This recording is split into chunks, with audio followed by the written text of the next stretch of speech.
Hello, love, again. Movie review ulit tayo. At ang movie na tampok sa ating video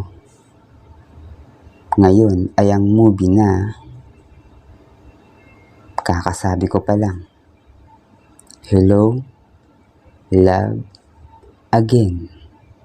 Ang part 2 ng Hello, love, goodbye.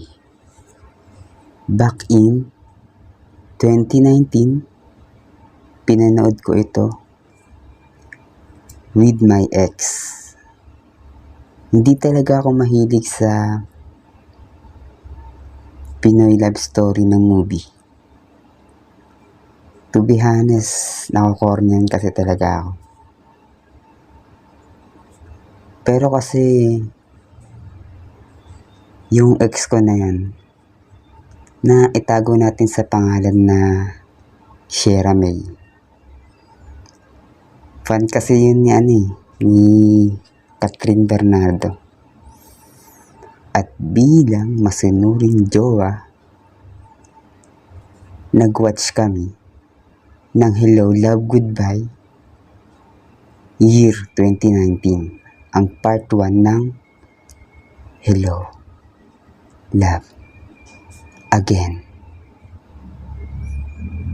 Hindi ko talaga in-expect na magugustuhan ko ang Hello, Love, Goodbye.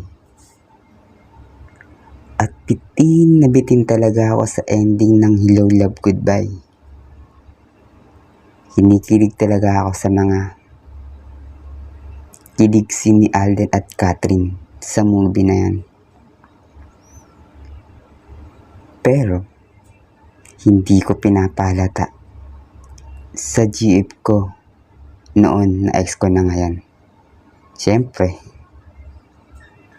gusto ko magpaka-cool at ayoko ipakita na kinikilig talaga ako sa mga eksena ni Alden at Catherine. Nakailang kulot ba ako kay ex nun dahil sa pagkakilig niya sa mga eksena? Di ko na mabilang. Pero kapag mahal mo, handa mong tiisin ang sakit. Kahit ano pa kalalim ang mga kurot na yan. Nako po, napunta tuloy tayo kay ex. Movie review pala ang topic natin rito.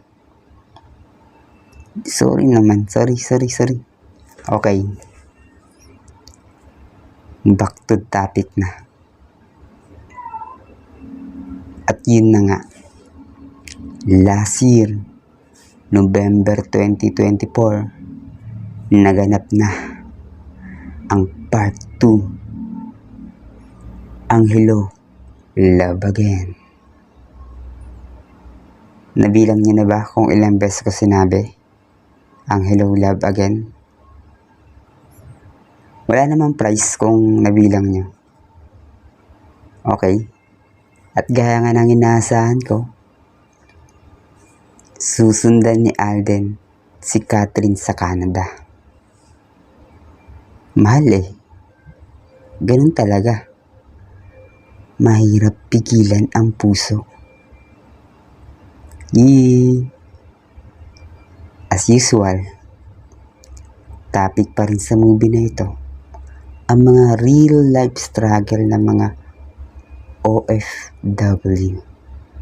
Dahil mismong sila Alden, higit lalo si Catherine ay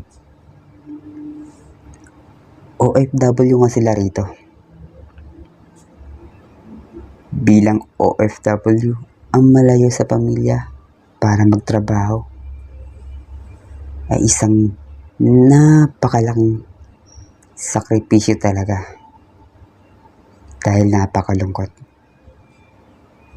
ang malayo sa pamilya. Mula Hong Kong papuntang Canada Dito nagpatuloy ang pagmamahalan nilang dalawa. Pagmamahalan na susubukin ng pagsubok na unti-unti sisira sa relasyon nilang dalawa na akala mo hindi na matitibag. Pero mas mabuti na rin na pinakita sa movie na to na ang relasyon ay hindi laging kilig lamang, lalo na kung kayong dalawa ay nasa iisang bubong na at mahaharap sa mga suliranin. Masasabi kong nag-live-in na nga silang dalawa rito. Nagsama na sila sa iisang bahay at nagtatrabaho. Sa kanilang dalawa, mas madiskarte ang karakter ni Catherine rito kumpara kay Alden. At mas matured mag-isip si Catherine kumpara kay Alden. Dahil nung nasa punto na sila, nagipit na sila sa pera, lumabas na rito yung pangit na ugali ni Alden. Medyo naging mapagmataas siya. Dahil ayaw niya ng mga trabahong sa palagay niya napakababa niya sa mga mas mababa pa pang mga tao. Pero kailangan niya gawin ang trabahong yun dahil wala silang kakainin, kundi nila tatrabahuhin ang available na trabaho para sa kanila. Ayaw na ni Alden ang ganang pakiramdam na parang nanliliit siya sa sarili niya. Kaya nais niyang bumalik na sa Hong Kong kung saan may sarili siyang bar kasama si Catherine. But hindi sumama si Catherine pabalik ng Hong Kong. Kailangan niya manatili sa Canada kung nasaan ang trabaho niya. Kaya muli silang naghiwalay ng landas ni Alden. Pero hindi pa naman sila break up. Nag-long distance na lang sila ulit. Nasa Hong Kong si Alden at Canada naman si Catherine. Pero sa pagbabalik ni Alden sa Hong Kong, tila ba mas tinamaan na siya ng malas. Bukod sa namatay ang tatay niya at nalugi pa ang kanyang bar, hindi pa siya mapuntahan ni Catherine sa Hong Kong. Kahit nagmamakaawa siya, napuntahan siya nito. Kaya sa sobrang stress at depressed ni Alden, nakipag one night stand siya sa isang babae. Subalit, sa kinasamaang palad, nahuli kam siya ni Catherine sa video call. Ouch! Medyo lutang pa kasi sa Alden nang sagutin niya yung phone eh. Nakalimutan niya may babae pala sa likod niya. Napakasakit nun para kay Catherine. Biruin mo, nilunok niya ang sinabi niyang hindi na siya babalik ng Hong Kong upang damayan lamang si Alden. Tapos makikita niya na may babae sa likuran nito na walang suot. At doon na sila tuluyang naghiwalay. Tinapos na ni Catherine ang relasyon nilang dalawa.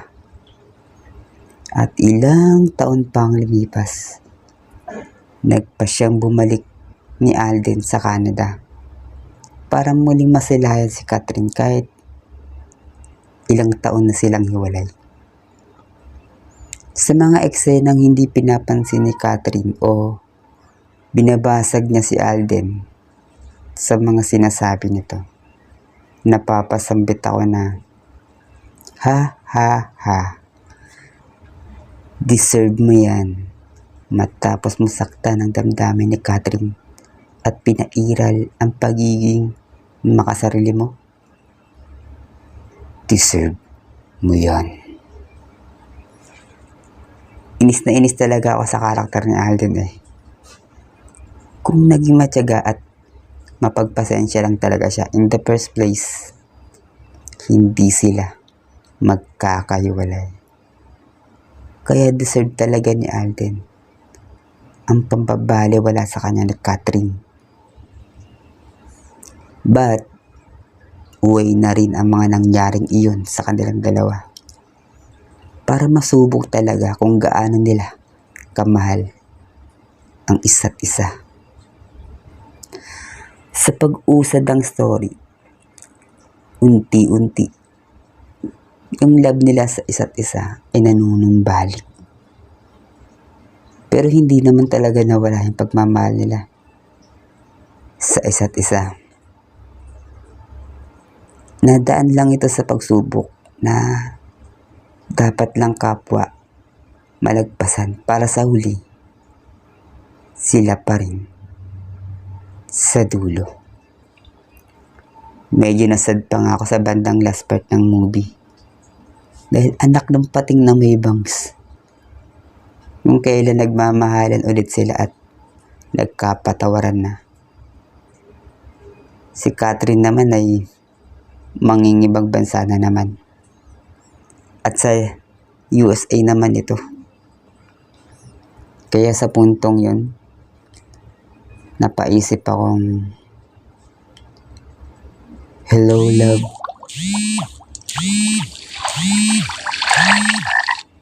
Napaisip akong sa puntong yun,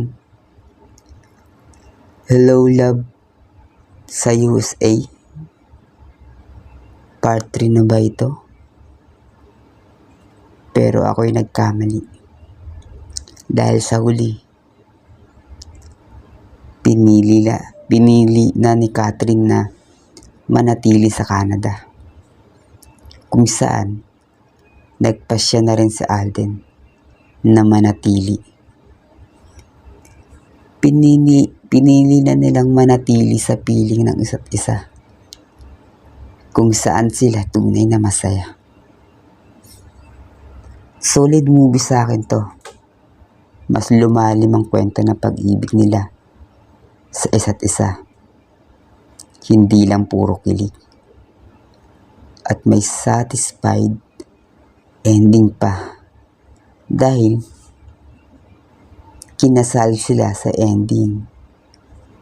Sana may part 3 pa ito. At ang title, Hello Love, Kabit. Yung plus story ng part 3. Kapwa sila magkakaroon ng kabit. Joke lang. End of video. No edit. Kaya kasama ang mistake. Sa susunod ulit. Bye-bye.